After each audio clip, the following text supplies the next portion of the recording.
अगर आप post matric के फॉर्म में अपने फॉर्म को रिन्यू करना चाहते हैं तो कैसे करेंगे और कहां से आप फाइनल सबमिट कर पाएंगे और क्या चीज़ चेक करना है रिन्यूअल करने से पहले।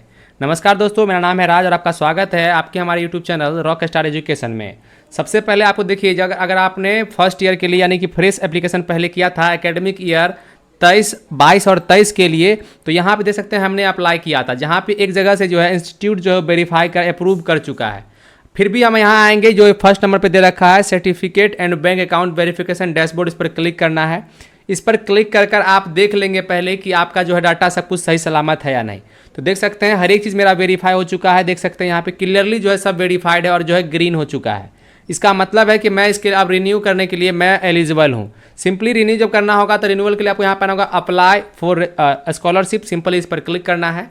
जब सिंपली इस पर क्लिक करेगा आपके सामने जो है इस तरह का डैशबोर्ड खुल कर आ जाएगा, जिस तरह से फ्रेश एप्लीकेशन अप्लाई होता है। लेकिन अगर आप एकेडमिक ईयर 22-23 के लिए अप्लाई कर चुके हैं तो अब आपको अप्लाई करना है 23-24 के लिए एकेडमिक ईयर। आपको क्या करना है, रिन्यू पर क्लिक करना है, रिन्यूअल पे। इस पर जैसे ही क्लिक करेंगे आपको यहाँ पे आ जाएगा एकेडमिक ईयर। इसको आपको चॉइस करना है 23-24, क्योंकि अभी करंट जो चल रहा है वो 23-24 का चल रहा है। इस पर क्लिक करना है। जब आप इस पर क्लिक करेंगे आपके सामने जो है इस तरह का जो है रिफ्रेश हो जाएगा और यहाँ पे इंस्टीट्यूट का स्टेट आ जाएगा, किस स्टेट है। तो आपको पता ही है कि बिहार वाला ही एक स्टेट आना है, एक ही ऑप्शन मिलेगा, आपको बिहार पर सिंपली क्लिक कर देना है। जैसे इस पर क्लिक कीजिएगा आपके सामने फिर से रिफ्रेश होगा और डिस्ट्रिक्ट का नाम चॉइस करना है कि किस डिस्ट्रिक्ट में आपका इंस्टीट्यूट पड़ता है। हम वो भी सिलेक्ट कर लेंगे। वो सिलेक्ट करने के बाद आपको आपका जो है इंस्टीट्यूट का ब्लॉक सेलेक्ट करना है। देखिए इस वीडियो को अंत तक देखिएगा। अगर आप हमारे चैनल को सब्सक्राइब करो पहले, हाँ जल्दी करो। मुझे पता है कि आप लोग नहीं करते हो, वीडियो देखते हो लेकिन सब्सक्राइब नहीं करते। ये लाल कलर का बटन नहीं से दबाओ, जल्दी दबाओ, जल्दी दबाओ, फिर मैं शुरू करूँ। दबा दो जल्दी, दबा दिया, घंटी भी दबा देना, ठीक है। हमारे चैनल पर पहली बार आए चैनल को लाल बटन दबाकर सब्सक्राइब भी कर लीजिएगा।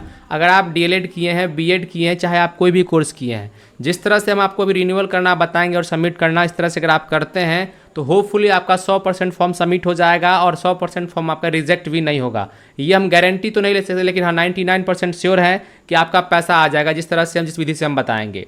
ये करने के बाद आपको जो इंस्टीट्यूट का जो ब्लॉक है आपको वो चॉइस कर लेना है। वो करने के बाद आपका जो है जैसे ही आप ब्लॉक चॉइस कीजिएगा इंस्टीट्यूट का ऑटोमेटिक जो है सारा जितना भी आपके इंस्टीट्यूट आपके जो ब्लॉक में होगा वो आ जाएगा। यहाँ पे सबसे टॉप वाला जो है वो मेरा इंस्टीट्यूट का नाम है, हम वो सिलेक्ट कर लेते हैं। वो सिलेक्ट करने के साथ आपका कोर्स का नाम ऑटोमेटिक आ जाएगा। आप डीएलएड, जैसे कि हमने डीएलएड कर रहे हैं तो डीएलएड और बीएड किए हैं तो बीएड वाला सिलेक्ट कर लेंगे, या फिर कोई और कोर्स होगा तो वो वहाँ पे इंक्लूड हो जाएगा। हम डीएलएड पर जैसे क्लिक करेंगे तो ऑटोमेटिक मेरा कुछ डाटा जो है यहाँ पे देखिए ऑटो फिल हो जाएगा कुछ इस प्रकार के। देखिए इन्फॉर्मेशन प्रोवाइड बाय इंस्टीट्यूशन, यानी कि जो है कॉलेज जो है हमारा डाटा ऑटोमेटिक यहाँ फिल कर दिया। देख सकते हैं कोर्स का जो नाम है वगैरह जो है वो उस बोर्ड है क्या, साथ में एड्रेस क्या है, साथ में कंपलसरी फी कितना लगता है वो आ जाएगा। ये आपका कॉलम यहाँ तक फुलफिल हो गया। अब नीचे आना है। नीचे आने के बाद देख सकते हैं आप यहाँ पे एक दे रखा है information to be entered by student. अब ये जो आपको दिख रहा है कॉलम, ये आपको खुद से भरना, यानी स्टूडेंट भरेगा। भरना क्या क्या है सिंपली समझिएगा। कोर्स का नाम भरना है, यानी कोर्स का जो सेशन है वो भर देना है। उसके बाद आपने जो है इस डेट किस डेट में आप जो है इस कोर्स में एडमिशन लिए थे वो डालना है।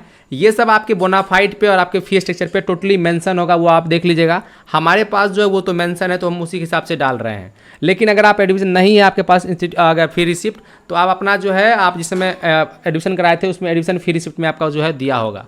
तो यहाँ पर डेट ऑफ एडमिशन जो कोर्स का जो है इसमें डाल देंगे। आपका रजिस्ट्रेशन नंबर जो रजिस्ट्रेशन हुआ होगा, यानी कि अगर आपने रिन्यूअल कर रहे हैं तो फिक्स है कि आप जो है आपके एग्ज़ाम दिए होंगे तो उसमें रजिस्ट्रेशन नंबर श्योर होगा तो वो डाल देंगे। आपका जो रोल नंबर है वो क्लास रोल नंबर आपको यहाँ पे डाल देना है। उसके बाद यहाँ पे आता है सिलेक्ट प्रेजेंट ईयर, आप कौन सी ईयर में। तो होपफुली है कि अगर आपने रिन्यू कर रहे हैं तो सिंपली है कि आप जो है सेकेंड ईयर में होंगे, सेकेंड सेलेक्ट कर लेंगे। अगर आप बीए कर रहे हैं तो वहाँ हो सकता है थर्ड भी आए। आप डेट ऑफ एडमिशन, आप जो सेकेंड ईयर में एडमिशन लिए हैं उसका डेट यहाँ मेंशन करना है। अब यहाँ पे है सेक्शन क्या है, क्लास का सेक्शन क्या है। अगर ये है तो ठीक है, नहीं तो उसको आप छोड़ सकते हैं क्योंकि ये यहाँ पे स्टार नहीं है, मैंडेटरी नहीं है। मेड ऑफ स्टडी, यानी आप रेगुलर टाइम पे है या फिर पार्ट टाइम है वो देख लेंगे। तो मैं रेगुलर पे हूँ तो रेगुलर पे क्लिक करूँगा। अब यहाँ आता है कि फी पेड बाय, यहाँ पे जो है कितना आपको है। तो यहाँ पे देख सकते हैं ये पहले से ऑटोमेटिक 65,000 आ रहा है और हमें जो कॉलेज बना के दिया है वो दिया है 65,000 का बना के, वो 65,000 डाल देंगे। और उसके बाद यहाँ पे है fee fixed by state government for government institution only. तो ये भी यहाँ भी जो है मुझे 65,000 ही डालना है, क्योंकि ये मेरे जो है जो फी रिसिप्ट है वो यहाँ पे मेंशन है, उसी के हिसाब से हम यहाँ पुट कर रहे हैं।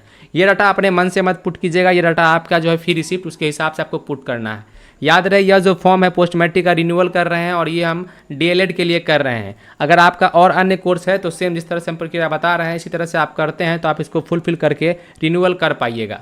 ये करने के बाद आता है यहाँ पे ये ऑप्शन स्टे इन हॉस्टल, तो बिल्कुल इसको हम नो कर देंगे क्योंकि हम हॉस्टल में नहीं रह रहे हैं। अगर आप रहते हैं तो बिल्कुल आप यस कर देंगे। जैसे यस पर क्लिक करेंगे आपका पेज फिर से रिफ्रेश हो जाएगा। अब यहाँ आता है qualify last year as per exam credit system, यानी इसका मतलब ये है कि क्या आप जो है लास्ट वाला जो एग्ज़ाम आप क्वालिफाई किए हैं क्या उसमें आपको जो है एग्रीगेट मार्क यानी कि बढ़ा के आपको पास किया गया है क्रेडिट सिस्टम, यानी कि क्रेडिट सिस्टम से, जिसको आप बोलते हैं कि आज जो है स्टार लगा के जो पास किया जाता है उससे किया गया है। तो अगर आपको किसी तरह पास किया गया है स्टार लगा के तो यस करेंगे, नहीं तो आप नो कर देंगे। उसके बाद यहाँ पे हाउस होल्ड कैटेगरी में इसको क्या करेंगे, प्रोटेस्ट कर देंगे इसको। उसके बाद अब ये हो जाने के बाद प्रोटेस्ट के बाद आप है previous course passing course details, यानी ये है कि आप जो कोर्स कर रहे हैं आपको ये नहीं कि अगर आप सेकेंड ईयर का भर रहे हैं तो अपना फर्स्ट ईयर का इसमें इंक्लूड कर देंगे, वो बिल्कुल गलती नहीं करना है। बच्चे यहीं पे गलती करते हैं और उनका जो है फॉर्म रिजेक्ट हो जाता है। यहाँ पे कोर्स का बात हो रहा है, कोर्स। तो आप जो अभी कोर्स कर रहे हैं चाहे वो सेकंड ईयर में या फिर फर्स्ट ईयर में, वो एक कोर्स है ना। कि जैसे मान लीजिए अभी आप सेकंड ईयर में है तो आप कोर्स कर रहे हैं डीएलएड का, तो आप फर्स्ट ईयर का डिटेल यहाँ डाल देंगे, ऐसा नहीं करना है क्योंकि यहाँ पे फर्स्ट ईयर का भी डिटेल आता है। जैसे डीएलएड करना है तो डीएलएड का भी ऑप्शन आता है, तो लोग क्या करते हैं यहाँ पे डीएलएड का ऑप्शन सेलेक्ट कर लेते हैं कि भाई हम सेकेंड ईयर में, लेकिन ऐसा नहीं करना है। आप जैसे कि मान लीजिए आप अगर डीएलएड कर रहे हैं तो होपफुली आप इंटर करके ही आए होंगे, तो आपका जो प्रीवियस कोर्स है मान लीजिए इंटर, तो हम इंटर पर सिलेक्ट करेंगे। कोर्स का नाम ऑटोमेटिक जो है यहाँ पे आ जाएगा। ये था पहले जो देख रहे हैं आप, ये आपका ग्रुप होगा, ग्रुप वाइज करके, तो ग्रुप हम सेलेक्ट कर लेंगे डी, और जो कोर्स है हम यहाँ पे सेलेक्ट करेंगे सीनियर सेकेंडरी यानी कि 10+2। ये करने के बाद आपको यहाँ पे बोर्ड का नाम देना है, आप कब से कब तक पढ़े हैं वो देना है, फ्रॉम से 2 तक, उसका यानी जिसको आप जो एकेडमिक ईयर बोलते हैं वो, साथ में कंप्लीट आप किए हैं या नहीं इस कोर्स को वो बताएंगे, और साथ में प्रीवियस कोर्स का जो है यानी कि इंटर का जो परसेंटेज है वो डालना है। तीनों पे टिक मार्क करना है और नेक्स्ट करना है। चलिए हम करके दिखलाते हैं आपको। रिन्यूअल में जितना भी डिटेल्स मांगा जाता है हमने इसको फिल कर दिया। आपको मैं फिर से क्लियर कर दूं, जिस समय अगर आप रिन्यूअल कर रहे हैं तो सबसे पहला आपको जो है ये वाला फॉर्म भरना है। ये जैसे इसको भरिएगा ऑटोमेटिक ये आ जाएगा। उसके बाद आपको फिर से खुद से ये पार्ट को भरना है, जिसमें हमको आपको क्लियरली समझा दिए हैं कि यहाँ पे आपको सेशन डालना है, यहाँ पे आप जिस समय एडमिशन लिए थे वो डे डालना है, आपका रजिस्ट्रेशन नंबर डालना है, यहाँ पे रोल नंबर डालना है, यहाँ पे किस कोर्स यानी कि किस ईयर में यानी फर्स्ट ईयर सेकेंड ईयर किस में वो डालना है, जिस भी ईयर में है आप प्रेजेंट में उसका एडमिशन किस डेट में हुआ तो वो डालना है। उसके बाद मेड ऑफ जो स्टडी क्या है, साथ में आपका जो कितना फी रिसिप्ट बना है उस हिसाब से यहाँ भी डालेंगे और यहाँ भी डाल देंगे जो आपके फी रिसिप्ट में मेंशन किया गया है। साथ में आप हॉस्टल में है या नहीं वो देख लेंगे। साथ में आप क्रेडिट सिस्टम की तरफ से पास हुए हैं तो यस करेंगे, अन्यथा अगर नो कर देंगे। उसके बाद नीचे आना है, यहाँ पे जो है आप देख सकते हैं प्रीवियस पासिंग कोर्स डिटेल बोला जाता है, तो इसको आप क्या करेंगे यहाँ पे ग्रुप वाइज करके है, किस ग्रुप में कौन सा कोर्स आता है उस हिसाब से देख लेंगे। तो हमारा जैसे 10+2 था यानी कि इंटर, तो हमने कोर्स सेलेक्ट कर लिया, बोर्ड सेलेक्ट कर लिया, हमने मेरा जो ड्यूरेशन था वो सेलेक्ट कर लिया, साथ में जो है कोर्स कंप्लीट हुआ था उसको हमने यस कर दिया और परसेंटेज कितना था वो डाल दिया। वो डालने के बाद आपको ये तीनों पे टिक करके आपको नेक्स्ट पर क्लिक कर देना है। जैसे ही आप नेक्स्ट पर क्लिक करेंगे आपके सामने कुछ इस प्रकार का फॉर्म आ जाएगा। यहाँ पे फाइनलाइज करने का ऑप्शन आपको ऊपर लिखा हुआ है, यहाँ पे 1, 2 करके जो है सारा कुछ बना हुआ है, क्रेडिट कुछ टर्म एंड कंडीशन है। इसको आप पढ़ना चाहते हैं तो पढ़ लें, अन्यथा आप जो है इसको बिना पढ़े आप सब पे टिक कर देना है। जितना भी यहाँ पे है टिक करना है, एक भी मिस नहीं होना चाहिए। इस पर करने के बाद आपको इस नंबर पे एक OTP जाएगा, आपका जो रजिस्टर मोबाइल नंबर है वो पास रखना है। हम जनरेट OTP फॉर मोबाइल पर क्लिक करेंगे, जैसे इस पर क्लिक करेंगे हमारे रजिस्टर OTP मोबाइल नंबर पे एक OTP चला जाएगा। देखिए यहाँ पे लिखा रहा है OTP has been sent on register mobile number. हम ओके पे क्लिक करेंगे। जैसे क्लिक करेंगे हमें यहाँ एक कॉलम मिल जाएगा OTP का वेरीफाई करने का। हम क्या करेंगे यहाँ पे OTP डालकर वेरीफाई कर लेंगे। OTP वेरीफाई करने से पहले आपसे एक नम्र निवेदन है हमारा कि अगर आप अभी तक हमारे चैनल को सब्सक्राइब नहीं किए हैं सब्सक्राइब कर लीजिएगा। साथ में अगर आप अभी तक हमारे टेलीग्राम ग्रुप या फिर व्हाट्सअप चैनल से नहीं जुड़े हैं जुड़ जाइए, इसका लिंक हमारे वीडियो के डिस्क्रिप्शन बॉक्स में दिया हुआ है। मैं आपको बता दूं कि इस तरह की जानकारी, इस तरह का स्कॉलरशिप आपको हरदम हमारे इस चैनल पर मिलेगा और ऑथेंटिकेट जानकारी मिलेगा।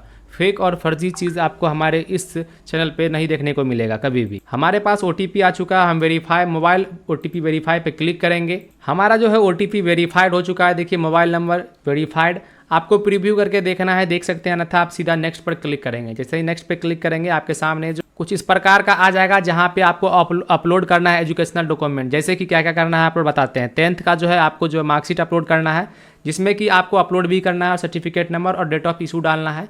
फिर लास्ट एग्ज़ाम पासिंग मार्कशीट जो है आपके पास, तो वो डालना है इसमें, और उसका सर्टिफिकेट नंबर वो डालना है। उसके बाद है बोनाफाइड सर्टिफिकेट, तो वो बोनाफाइड सर्टिफिकेट आप यहाँ पे डालेंगे और साथ में उसका सर्टिफिकेट नंबर जो भी होगा वो डालेंगे और डेट ऑफ इशू डाल देंगे। और नीचे आता है, यहाँ पे देख सकते हैं फी स्ट्रक्चर जो है आपने जो बनवाया है अपने कॉलेज से, अपने इंस्टीट्यूट से, वो अपलोड करना है। साथ में वो सर्टिफिकेट नंबर उसके अंदर होगा, जो भी आवेदन संख्या होगा यानी कि रेफरेंस नंबर, और सर्टिफिकेट जो है आप फ्री सीट जो बनवाए हैं वो किस दिन बनवाया है वो यहाँ पे डालना है। सारा का साइज़ जो है 400 KB से जो है तक का होना चाहिए। यहाँ पे देख रहे हैं क्लियरली बताया जाए, मिनिमम जो है यहाँ पे बोला जा रहा है 400 KB। तो इस सब हम ये भी सब कुछ कर आपको दिखला देते हैं और उसके बाद हम फाइनल सबमिट करके दिखलाते हैं आपको। हमने सारा डिटेल यहाँ पे जो है फाइनली अपलोड कर रखा है। देखिए यहाँ पे मैट्रिक का मार्कशीट, यहाँ पे लास्ट पासिंग मार्कशीट, यानी देखिए पासिंग मार्कशीट मतलब क्या होता है, लोग का कन्फ्यूज़न यहाँ भी होगा जहाँ तक मुझे लगता है कि मान लीजिए आप सेकेंड ईयर का एग्ज़ाम दिए हैं तो आप सोच रहे हैं कि यहाँ पे लास्ट एग्ज़ाम तो हमने फर्स्ट ईयर का दिया है। तो जी नहीं, ऐसा यहाँ नहीं करना है। यहाँ पे आपको जो प्रीवियस कोर्स रहा है, जैसे कि अगर आप DLED कर रहे हैं तो इससे पहले आप इंटर किए होंगे, तो इंटर का मार्कशीट यहाँ पे डालना है। लास्ट एग्ज़ाम का मतलब वो हुआ, उसका सर्टिफिकेट नंबर और डेट ऑफ इशू है वो आपके सर्टिफिकेट के यानी कि मार्कशीट के जस्ट कॉर्नर पे राइट साइड के नीचे में होगा दिया हुआ, वो डालेंगे। और सर्टिफिकेट नंबर आपको जो राइट साइड के जस्ट ऊपर पे दिया होगा तो वो आप डाल देंगे। हमने बोनाफाइड का जो है रेफरेंस नंबर यानी सर्टिफिकेट नंबर, रेफरेंस नंबर तौर पे लिखा रहेगा आपके सबसे ऊपर पे, आपके कॉलेज के थ्रू जो बना के दिया गया होगा वो होगा। साथ में डेट ऑफ इशू दिया था वो मैंने कर दिया। सेम वही चीज़ मैंने यहाँ पे भी किया है अपने फी रिसिप्ट में। वो करने के बाद आप इसको एक बार देख लीजिए, उसके बाद क्या कीजिए आप फाइनल सबमिट बटन पर क्लिक कर दीजिए। जैसे इस पर क्लिक करेंगे ये आएगा your application is finalise and you can not change any details, okay पर क्लिक कर दीजिए। उसके बाद जैसे ही ओके पे क्लिक कीजिएगा आपका जो फॉर्म है वो फाइनली जो है सबमिट हो जाएगा कुछ इस प्रकार से। अब देखिए एकेडमिक ईयर 22-23 के लिए यहाँ आ जाएगा और 23-24 के लिए यहाँ आ जाएगा कुछ इस प्रकार से। अब देखिए अगर आपको कुछ भी चेंज करना है तो एडिट योर स्कॉलरशिप डिटेल्स, इस पर क्लिक कर आप डिटेल्स कर सकते हैं। फिलहाल इंस्टीट्यूशन जो है वेरिफिकेशन वो पेंडिंग हो गया और यहाँ अप्रूव है, यानी कि एकेडमिक ईयर 22-23 का जो था यानी कि फर्स्ट ईयर का वो इस तरह से जो है हो गया था और सेकेंड ईयर का कुछ इस प्रकार है। तो इस तरह से जो है आप अपना जो है बिहार पोस्ट मैट्रिक का रिन्यूअल फॉर्म जो है को रिन्यूअल कर सकते हैं कुछ इस प्रकार से, जैसा कि मैंने आपको बताया। इसी तरह से अगर आप स्टेप बाय स्टेप करते हैं तो आसानीपूर्वक जो है आप अपने फॉर्म को रिन्यूअल कर पाइएगा। उम्मीद करते हैं हमारा यह वीडियो, हमारा यह टॉपिक और हमारा यह जानकारी आपको काफ़ी हद तक अच्छा लगा होगा और कहीं ना कहीं हमारी जानकारी से आप अपने फॉर्म को रिन्यूअल कर पाए होंगे। इसी तरह की अपडेट पाने के लिए बने रहिएगा। मिलते हैं अगली वीडियो में, तब तक के लिए धन्यवाद।